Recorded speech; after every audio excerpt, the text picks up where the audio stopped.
ഓരോ കുട്ടികളും വ്യത്യസ്തരാണ്. ഇപ്പൊ ചില കുട്ടികൾക്ക് ബുദ്ധിപരമായ പ്രശ്നം ഉണ്ടാവും, ചിലർക്ക് ഫിറ്റ്സ് വരും, സീഷർ ഡിസോർഡർ കുട്ടികളുണ്ട്, ചില കുട്ടികൾ ഹൈലി ഫങ്ഷൻ ആയിരിക്കും. അപ്പോൾ നമുക്കൊരു ഏർലി ആയിട്ട് ഐഡന്റിഫൈ ചെയ്യുന്ന കുട്ടിയാണെന്നുണ്ടെങ്കിൽ അവർക്ക് കൂടുതലായിട്ട് നമുക്ക് ഇമ്പ്രൂവ്മെന്റ് കാണിക്കാൻ പറ്റും. ചിലർ ഹൈപ്പർ സെൻസിറ്റീവ് ആയിരിക്കും, ചിലർക്ക് ഹൈപ്പോ സെൻസിറ്റീവ് ആയിരിക്കും. ചിലർക്ക് കൂടുതലായിട്ട് വേണം, അതായത് ഇപ്പം മൂവ്മെന്റ് എപ്പോഴും വേണം, എപ്പോഴും ഊഞ്ഞാൽ അടിക്കൊണ്ടിരിക്കണം, ഓടി നടക്കണം. ചില കുട്ടികൾക്ക് എപ്പോഴും അവർക്ക് എന്താ പറയാ മണ്ണി കളിക്കണം. ചിലർക്ക് ചില ടൈപ്പ് ഫുഡ് തുടത്തേ ഇല്ല, അവർ ചോറ് കൈകൊണ്ട് എടുക്കത്തില്ല, ഇവിടെയൊക്കെ തൊട്ട അപ്പം തന്നെ തുടച്ചു കളയും. അങ്ങനെയുള്ള ഡിഫിക്കൽട്ട് കുട്ടികളുണ്ട്.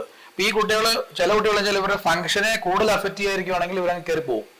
പക്ഷെ ഇവർക്ക് എന്താ ചെയ്യും, ക്ലാസ് റൂമിൽ ചെല്ലുമ്പം ആ ഒരു പർട്ടിക്കുലർ ടെക്സ്റ്റേഡ് ആയിട്ടുള്ള സോക്സ് ഇട്ട് കഴിഞ്ഞാൽ അവർക്ക് ക്ലാസ് ശ്രദ്ധിക്കാൻ പറ്റത്തില്ല.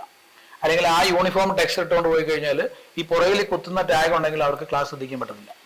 പിന്നെ അതുപോലെ തന്നെ ലൈറ്റ്, ചില കുട്ടികൾക്ക് വിഷ്വലി ഉള്ള ചില ലൈറ്റുകളൊന്നും അവർക്ക് ഇഷ്ടപ്പെടത്തില്ല. സൗണ്ട്സിനോട് ഹൈപ്പർ സെൻസിറ്റിവിറ്റി, കാരണം ചില ടൈപ്പ് ഓഫ് നമ്മളിപ്പോൾ സംസാരിക്കുമ്പോൾ ഇവിടെ ചെറിയൊരു സൗണ്ട് വരുന്നുണ്ട്, പക്ഷെ ആ സൗണ്ട് നമ്മുടെ ഈ കോൺവെർസേഷനെ ഡിസ്ട്രാക്ട് ചെയ്യുന്നില്ല.